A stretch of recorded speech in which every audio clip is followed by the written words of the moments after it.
केकरा बल पर इतना अकड़ा तारे रे?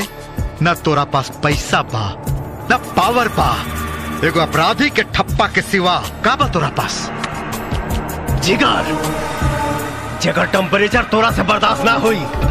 गर्दन काटे वाले के तू जख्म से डरावे के चाहता रे? आए? अच्छा, तो काटे छाटे वाला भी धंधा शुरू कर देले। ऐसन बा, काल हमारा टोला में आ जाइए। नदीम भाई के बेटा के मुसलमानी है, ओकर काट के खतना कर दिए। अपना जबान के लॉक कर, नहीं तो तोर धड़कन ब्लॉक कर दे। तोर औकात हमार चंगिया के नाड़ा के बराबर नहीं खे, समझ ले रे? हमारा औकात नापे के गलती कबो मत करिए,